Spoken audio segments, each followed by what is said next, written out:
The Grand Nexus station floated in the dark void between star systems like a massive metal flower blooming in space.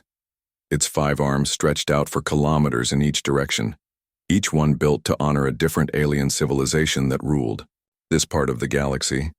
Ships of every size and shape docked at the station daily, but today was special. Today, the 5 most powerful military commanders in known space had come together for their annual meeting. Commander Zektar stood on the observation deck of his flagship, the Void Piercer, and watched the other massive warships arrive. His own vessel was a thing of beauty, its black hull seeming to bend light around it. 3 kilometers of sleek metal and energy that could phase through solid matter like it was nothing more than empty air. The Korthani Empire had spent 300 years perfecting the technology that made his ship nearly impossible to hit, and absolutely impossible to hide from. The Void Piercer could slip through enemy shields, as if they were not there at all. Once inside, its plasma cannons would tear apart anything in their path. Zektar had used this ship to destroy 12 enemy fleets without losing a single vessel under his command. He ran one of his 4 hands along the smooth control panel and smiled with satisfaction. No ship in the galaxy could match his vessel, for pure deadly grace. Through the viewing port, he watched the deep current glide into position. The ship looked more like a living creature than a machine, its biomechanical hull rippling with organic patterns. Admiral Nyvesa of the Aquatic Confederation had built her vessel using technology that merged flesh with metal in ways that most species found disturbing. The deep current could heal itself from any damage, growing stronger with each attack. Its living armor adapted to whatever weapons struck it, becoming immune to the same attack twice. Zektar respected Nyvesa despite their species being natural enemies. She had proven her worth in the Titan Nebula campaign where her ship had taken direct hits from antimatter missiles and not only survived, but absorbed the energy to power its own weapons. The deep current was currently the size of a small moon, having grown from centuries of battle damage that it had converted into additional mass and firepower. The 3rd ship to arrive made the station shake with its gravitational field. The Mountain Breaker was less a ship and more a flying fortress built from the compressed matter of a neutron star. War Chief Granthak of the Silicon Collective had somehow managed to mine and shape material so dense that a handful would weigh more than a planet. His ship was virtually indestructible, its armor so thick and heavy that most weapons simply bounced off without leaving a mark. Granthak preferred direct confrontation to subtle tactics. Why dodge enemy fire when you could simply ignore it? The Mountain Breaker mounted gravitational weapons that could crush planets into dust or stretch enemy ships apart at the molecular level. The Silicon Collective had conquered 17 star systems by simply parking the Mountain Breaker in orbit and demanding surrender. Most civilizations took one look at the impossible ship and decided that fighting was not worth the effort. Thank you. 4th vessel appeared without anyone noticing it arrive. One moment the docking bay was empty, the next moment the Mind's Edge was there as if it had always been present. High Strategist Velthara of the Psionic Dominion had built a ship that existed partially in mental space, making it nearly impossible to track or target. The Mind's Edge could predict enemy movements by reading the thoughts of opposing commanders and could turn their own weapons against them through pure mental force. Velthara rarely needed to fire her own guns. Instead, she would reach into the minds of enemy crews and convince them that their allies were actually enemies. Entire fleets had destroyed themselves while she watched from a safe distance. The Psionic Dominion controlled fewer systems than the other empires, but they controlled them absolutely. No one could hide secrets from commanders who could read minds across star systems. The final ship arrived in a burst of stellar fire that briefly outshone the nearby sun. The solar fang fed directly on the energy of stars, its collectors drinking deeply from any nearby source of fusion power. Fleetmaster Zen Dorvac of the Energy Syndicate had created a vessel that could channel the full power of a sun into weapons that could vaporize moons. The solar fang glowed with barely contained energy, its hull radiating heat that could be felt even through the station's shields. Zen Dorvac was known for ending battles quickly and dramatically. His favorite tactic was to position his ship near an enemy's home star and threaten to destabilize it unless they surrendered immediately. The Energy Syndicate had never needed to carry out this threat, because the sight of the Solar Fang drinking starlight was enough to convince anyone that Zendorvak had both the power and the willingness to destroy entire solar systems. The 5 commanders gathered in the central chamber of Grand Nexus Station, each accompanied by their most trusted officers. The chamber was built to accommodate different atmospheric and gravitational needs, with each commander sitting in their own environmental bubble. Despite their differences, they had gathered here every year for the past 50 years to compare their military achievements and discuss the current state of galactic power. Zektar spoke first, his translated voice carrying the pride of someone who had never known defeat. His recent victory over the rebel coalition had been accomplished without firing a single shot. The Void Piercer had simply appeared inside their command ship, and the rebels had surrendered immediately upon realizing that their shields and armor meant nothing against Corthani phase technology. Nivessa described her expansion into the outer rim, where her bioships had adapted to survive in the harsh radiation of a dying star system. The deep current had actually fed on the radiation, growing larger and more powerful while enemy ships were destroyed by the very environment they thought would protect them. Gronthak reported the complete annexation of the Crystal Gardens, a region of space filled with mineral-rich asteroids. The Mountain Breaker had simply pushed through every defensive line, its gravitational weapons pulling apart enemy fortifications like they were made of paper. Velthara mentioned almost casually that 3 more systems had joined the Psionic Dominion voluntarily after their leaders had experienced prophetic dreams, showing them the futility of resistance. She did not need to explain that these dreams had been carefully crafted and planted by her own mental abilities. Zendorvak boasted about his latest innovation, a way to store stellar energy in crystalline matrices that could power entire fleets for decades. The Energy Syndicate was preparing to launch the largest military campaign in galactic history, powered by the harvested light of a dozen stars. As the commanders shared their achievements, the conversation naturally turned to the younger species that had recently achieved space travel. Most were dismissed as irrelevant, lacking both the technology and the understanding needed to challenge the established powers. Then someone mentioned humanity. The mention of humanity brought immediate laughter from the 5 commanders. Zektar was the first to speak, his voice filled with amusement as he recalled the few encounters his scouts had reported. The humans had been spacefaring for barely 2 centuries, which was nothing compared to the thousands of years the other civilizations had spent perfecting their military technology. Their ships were crude chemical rockets and basic fusion drives that could barely manage interstellar travel. Nivessa added her own observations about human biology. They were fragile creatures that needed very specific environmental conditions to survive. Unlike her own people who could adapt to any ocean world, humans seemed locked into needing exactly the right temperature, pressure, and atmosphere. Their lifespans were so short that they could barely complete a single interstellar journey before dying of old age. How could such limited beings ever pose a threat to civilizations that had mastered the fundamental forces of the universe? Gronthak dismissed humanity with a wave of his massive stone hand. His intelligence report showed that humans were still fighting wars on their own planet, using primitive weapons and simple tactics. They had not even achieved unity among their own species, much less developed the discipline needed for large-scale galactic warfare. The Silicon Collective had conquered their first star system before humans had even invented writing. Velthara found human minds to be particularly amusing when her agents had briefly scanned them during first contact missions. Human thoughts were chaotic and unpredictable, jumping from topic to topic without logical connection. They seemed incapable of the mental discipline required for advanced psionic techniques. Their minds were so cluttered with irrelevant information that they could not focus on any single goal for extended periods.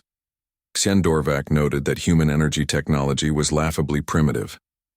They were still burning fossil fuels on their home planet, and had only recently learned to harness fusion power on a small scale. The idea that they could ever learn to channel stellar energy or manipulate the fundamental forces of stars was beyond ridiculous. His youngest engineers could build power systems that would seem like magic to the most advanced human scientists. The conversation continued for several more hours, as the commanders shared stories of their latest conquests and discussed plans for future expansion. The galaxy was effectively divided among their 5 empires, with smaller civilizations serving as either allies or subjects. There had been talk of holding a formal ceremony to mark the complete subjugation of all significant military threats, but they had not yet found the time to organize such an event. It was during this discussion that a simple communication signal reached Grand Nexus Station. The message was broadcast on primitive radio frequencies that most advanced civilizations had abandoned centuries ago. The translation systems took several moments to decode the archaic signal format before displaying the contents on the main screen. Earth fleet requesting permission to dock, the message read in basic galactic standard. Single vessel inbound for diplomatic meeting. The 5 commanders looked at each other with growing amusement. Earth fleet. The humans had named their entire military force as if it were something impressive, when intelligence reports suggested they had barely a dozen ships capable of interstellar travel, and they were sending only one vessel to represent their entire civilization at this gathering of the galaxy's most powerful military leaders. Zektar authorized the docking request with barely concealed laughter. This would be entertaining, he thought. Perhaps the humans would provide some comic relief after the serious discussions of military strategy and territorial expansion. It would be interesting to see what the youngest spacefaring species considered an appropriate vessel for diplomatic contact with their superiors. The alien commanders gathered at the main observation deck to watch the human ship approach. Through the massive transparent aluminum windows, they had a perfect view of the docking approaches where the most impressive warships in the galaxy were currently moored. The Void Piercer's sleek black hull, the Deep Current's living biomechanical surface, the Mountain Breaker's impossible density, the Mind's Edge's reality-bending presence, and the Solar Fang's stellar fire all represented the pinnacle of their respective civilizations' achievements. What emerged from hyperspace was not what any of them had expected. The human vessel appeared to be an ancient cargo freighter that looked like it had been through several major battles and barely survived any of them. The hull was covered with mismatched metal plates that had obviously been welded on as emergency repairs. Scorch marks and impact craters covered every surface, and several sections of the ship appeared to be held together with what could only be described as improvised solutions. The ship's identification beacon listed it as the Liberty Bell, which the translation systems rendered as some kind of primitive ceremonial object from human history. Its energy signature was weak and erratic, suggesting that the power systems were either badly damaged or fundamentally flawed in their design.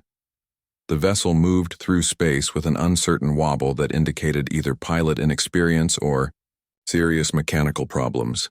Nivessa wondered aloud if the ship would even survive the docking procedure. The Liberty Bell's approach was hesitant and irregular, with several course corrections that suggested the navigation systems were unreliable. Cables and antenna arrays stuck out from the hull at random angles, giving the entire vessel the appearance of something that had been assembled from spare parts by someone who did not really understand how spaceships were supposed to work. Gronthak noted that the human ship was not even as large as his personal shuttle. The Liberty Bell was perhaps 300 meters long, which made it smaller than most civilized species used for interplanetary cargo transport. The idea that this represented humanity's finest military vessel was almost too ridiculous to believe. Velthera tried to scan the minds of the crew members aboard the human ship, but found their thoughts difficult to read through the crude metal hull. What little she could sense seemed to confirm her earlier assessment of human mental patterns. The crew appeared to be focused on technical concerns about their ship's systems, rather than any kind of military planning or diplomatic preparation. Sendorvac was particularly amused by the Liberty Bell's power signature. The ship appeared to be running on primitive fusion reactors that were barely managing to provide enough energy for basic life support and propulsion. There were no signs of advanced weapon systems, defensive shields, or any of the technologies that marked a vessel as militarily significant. The docking procedure took much longer than normal because the human ship seemed to have difficulty matching the station's rotation and maintaining a stable approach vector. Several times the Liberty Bell had to abort its approach and try again, much to the growing amusement of the alien observers. Finally, after what seemed like an embarrassingly long time, the human vessel managed to connect to one of the smaller docking bays normally reserved for supply ships and minor diplomatic missions. The 5 commanders decided to personally greet the human delegation, partly out of curiosity and partly because they expected the encounter to be brief and entertaining. They made their way to the docking bay, discussing among themselves what kind of primitive beings would emerge from such an obviously inadequate spacecraft. The airlock of the Liberty Bell opened with a loud hiss that suggested the sealing systems were not working properly. The first human to step onto Grand Nexus Station was a man of average height, wearing a simple blue flight suit that looked like it had seen better days. His name badge identified him as Captain Jake Morrison, and he moved with the casual confidence of someone who spent most of his time in space. Behind him came 2 other humans who looked equally unremarkable. Engineer Lisa Rodriguez carried a toolkit that appeared to be filled with basic repair equipment and spare parts. Communications Officer Ben Carter had a portable radio unit clipped to his belt that looked like something from a museum of primitive technology. All 3 humans seemed completely unaware that they were in the presence of the 5 most powerful military commanders in the galaxy. The alien commanders exchanged glances as they observed the human delegation. These were not the formal diplomatic representatives they had expected. Captain Morrison looked around the docking bay with obvious interest, pointing out various features to his companions as if he were giving them a tour of an interesting but unremarkable facility. Engineer Rodriguez immediately began examining the station's power distribution systems, making notes on a paper tablet instead of using any kind of electronic recording device. Commander Zektar stepped forward to formally greet the humans according to Galactic Diplomatic Protocol. He activated his universal translator and began the traditional greeting ceremony that was used when civilizations of vastly different technological levels met for the first time. Captain Morrison listened politely, but seemed more interested in the technical specifications of the translation device than in the ceremonial importance of the moment. Admiral Nivesa attempted to establish the proper hierarchy by explaining the significance of the gathering and the military achievements represented by each of the 5 fleets. Captain Morrison nodded respectfully, but asked several practical questions about fuel efficiency and maintenance requirements that suggested he was thinking about these massive warships as engineering problems rather than symbols of overwhelming power. War Chief Gronthak decided to make the situation clear by activating a holographic display showing the current territorial divisions of the galaxy.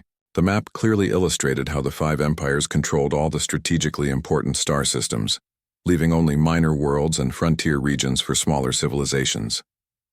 Captain Morrison studied the display carefully and made several observations about trade routes and resource distribution that showed he understood the economic implications, but seemed unconcerned about the military ones. High Strategist Velfera tried to read the human captain's thoughts to understand his true intentions, but found his mind surprisingly difficult to penetrate. Human thought seemed to operate on multiple levels simultaneously, with surface concerns about technical details masking deeper considerations that she could not quite grasp. It was like trying to read a book where every page contained several different stories written in overlapping text. Fleet Master Zendorvac decided to demonstrate the power disparity by showing Captain Morrison the energy output readings from the Solar Fang. The numbers were so large that the human had to ask for them to be converted into terms he could understand. When told that his entire ship could be vaporized by less than 1% of the Solar Fang's available firepower, Captain Morrison seemed more impressed by the engineering achievement than frightened by the threat. The conversation eventually turned to the traditional combat demonstration that concluded each annual gathering. Each of the 5 commanders would take their flagship through the Kepler Proving Grounds, a complex obstacle course that tested every aspect of military capability. The course included automated defense systems, mobile targets, and environmental hazards that had been designed to challenge even the most advanced vessels. Captain Morrison surprised everyone by requesting permission for the Liberty Bell to participate in the demonstration. The alien commanders initially thought he was joking, but the human captain seemed completely serious about the proposal. Engineer Rodriguez supported the request by explaining that they were always looking for opportunities to test their systems under challenging conditions. The 5 commanders discussed the request among themselves using secure communication channels. The consensus was that allowing the humans to participate would be entertaining without posing any actual risk. The automated systems in the proving grounds were designed to provide appropriate challenges for each vessel based on their capabilities, so the primitive human ship would face only the most basic obstacles. Zektar formally granted permission for the Liberty Bell to participate, though he added several safety warnings about the potential dangers involved. Captain Morrison thanked him politely and asked for detailed technical specifications about the proving grounds so that Engineer Rodriguez could prepare their ship accordingly. The request for detailed information struck the alien commanders as oddly professional for a species that was supposedly primitive and unprepared. The combat demonstration began with Commander Zektar taking the Void Piercer through the course first. His ship moved like liquid shadow, phasing through solid barriers and striking targets from impossible angles.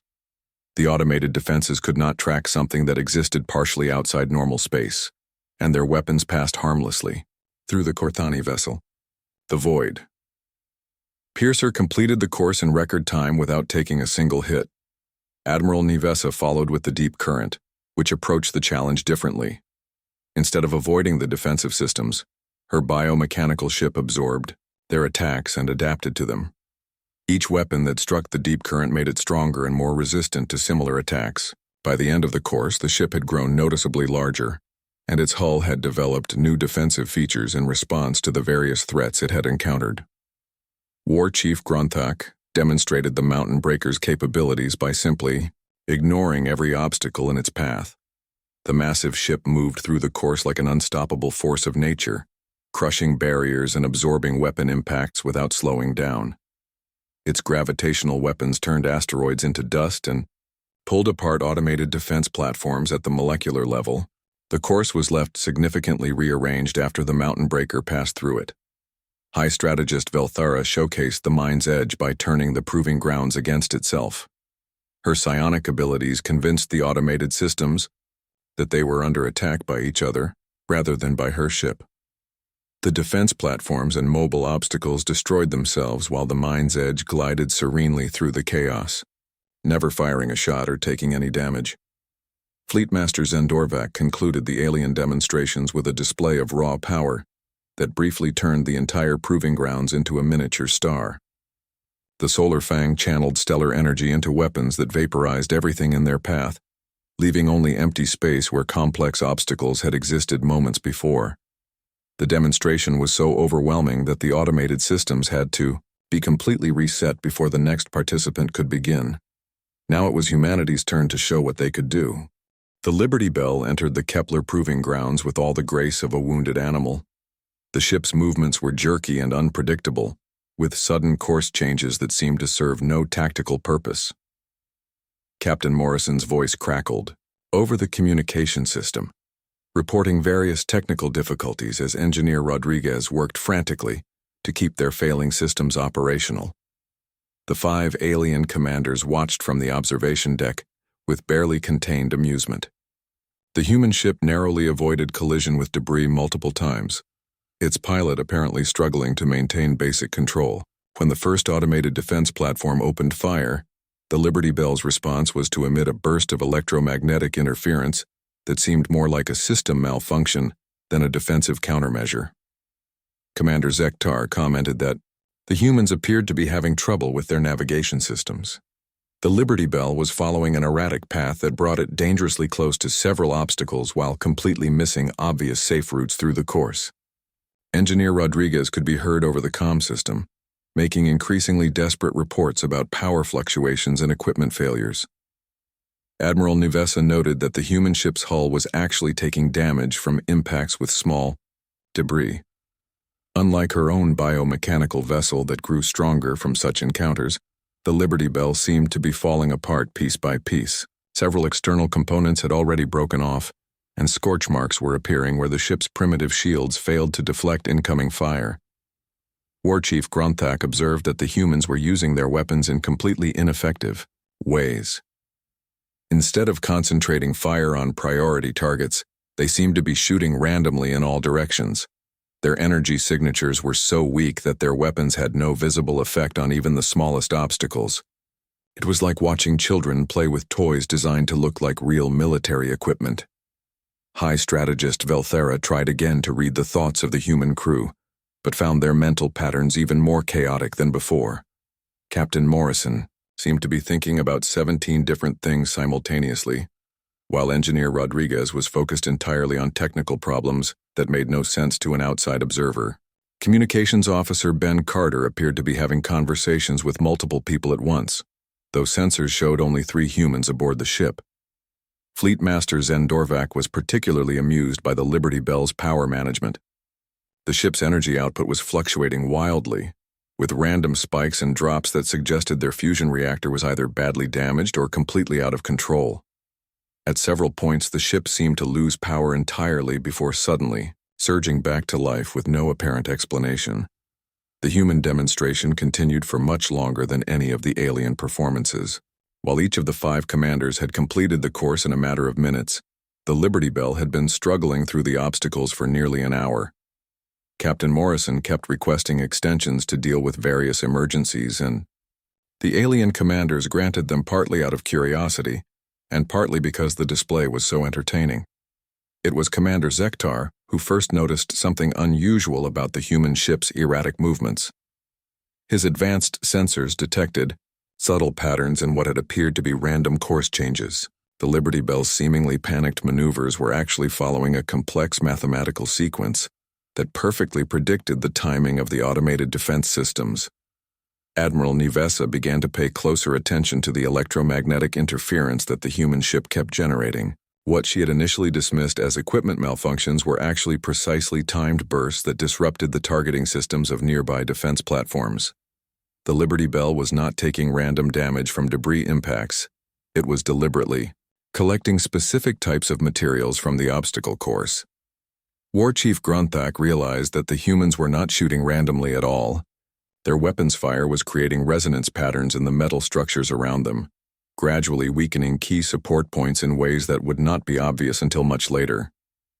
The seemingly ineffective energy beams were actually sophisticated engineering tools disguised as primitive weapons.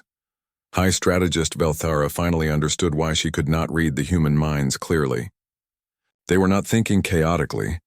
They were thinking on multiple levels simultaneously in ways that her psionic abilities were not designed to interpret. Captain Morrison was simultaneously piloting the ship, coordinating with his crew, analyzing the obstacle course, and planning several steps ahead. The humans were not confused. They were operating with a kind of mental flexibility that her species had never encountered. Fleet Master Zen Dorvac's instruments detected something that made him doubt his own sensors. The energy readings around the Liberty Bell were not matching what he could see with his eyes. The ship appeared to be generating power signatures that were completely impossible given its apparent technology level. Either his instruments were malfunctioning or the human vessel was not what it seemed to be. The breakthrough came when Communications Officer Ben Carter made what appeared to be a mistake. While reporting another system failure to the observation deck, he accidentally left his communication channel open. The alien commanders could hear what sounded like multiple conversations happening simultaneously aboard the human ship. Voices that should not exist were coordinating activities that made no sense. Commander Zektar immediately ordered a detailed sensor sweep of the proving grounds. What his instruments revealed changed everything. The electromagnetic signatures that had seemed like interference from the Liberty Bell were actually coordination signals. The debris that littered the obstacle course was not debris at all. Dozens of objects that had appeared to be derelict ships and scattered wreckage were actually operational vessels with heavily shielded power signatures. Admiral Nivesa watched, in growing shock as her biomechanical sensors detected life signs where none should exist.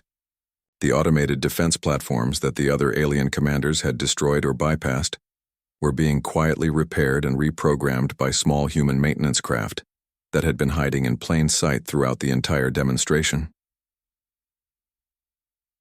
War Chief, Gronthak's gravitational sensors revealed the impossible truth. The asteroid field that formed the backdrop of the proving grounds was not natural rock at all. Massive human vessels were disguised as space debris using holographic projectors and energy-dampening fields. What appeared to be a simple obstacle course was actually a carefully constructed military installation. High strategist Velthara attempted to scan the area with her psionic abilities and discovered that there were hundreds of human minds present in the proving grounds. They had been there all along, hidden beneath layers of mental shielding that made them invisible to casual observation. The Liberty Bell was not alone. It was the visible tip of an enormous hidden fleet. Fleet Master Zen Dorvac realized that the energy readings he had been detecting were not from the Liberty Bell at all. They were coming from weapons platforms and shield generators that had been disguised as ordinary space junk. The humans had turned the entire proving grounds into a massive trap, and the 5 most powerful commanders in the galaxy had walked directly into it. The alien commanders stared in stunned silence as the truth became clear. Humanity had not sent one primitive ship to meet with their superiors. They had deployed an entire battle fleet using deception techniques so sophisticated that none of the 5 empires had even suspected their presence. The transformation began slowly, and then accelerated beyond anything the alien commanders could have imagined. What they had thought was scattered debris throughout the Kepler proving grounds began to unfold like flowers blooming in fast motion. Cargo containers split open to reveal weapons platforms. Damaged hull sections slid away to expose gleaming armor plating. Broken antenna arrays suddenly stood straight and began transmitting coordinated signals across the entire area. A new voice joined the communication channel, calm and professional in a way that made Captain Morrison's earlier reports of technical difficulties seem like amateur theater. Admiral Susan Hayes identified herself as the commander of the Earth Defense Fleet and thanked the alien leaders for allowing humanity to demonstrate their capabilities in such a comprehensive manner. The Liberty Bell itself underwent the most dramatic change. What had appeared to be emergency repairs and jury-rigged components suddenly revealed themselves as sophisticated modular systems. The mismatched hull plates were actually advanced composite armor sections that had been designed to look primitive. The erratic power fluctuations had been caused by energy-dampening fields that were now shutting down to reveal the true capabilities of human fusion technology. Commander Zektar watched in fascination as ships that had been invisible to his most advanced sensors became clearly visible throughout the proving grounds. The human vessels did not rely on any single advanced technology like phase shifting or biomechanical adaptation. Instead, they used combinations of techniques that created effects his people had never considered possible. One human ship appeared to be using Corthani phase technology, but instead of shifting the entire vessel out of normal space, they were only phasing selected components. The result was a ship that could become partially intangible while maintaining full weapons capability. Another vessel was using what looked like aquatic Confederation biomechanical systems, but the humans had somehow created artificial organisms that could be programmed rather than simply adapted. Admiral Nivessa realized that the humans had been studying every alien technology they had encountered and finding ways to combine them in unexpected ways. A human destroyer was using gravitational manipulation similar to silicon collective techniques, but on a much smaller scale that allowed for precise maneuvering rather than crude force projection. The humans had taken the basic principles of her enemy's technologies and refined them beyond their original capabilities. War Chief Gronthak found himself impressed despite his initial dismissal of human engineering.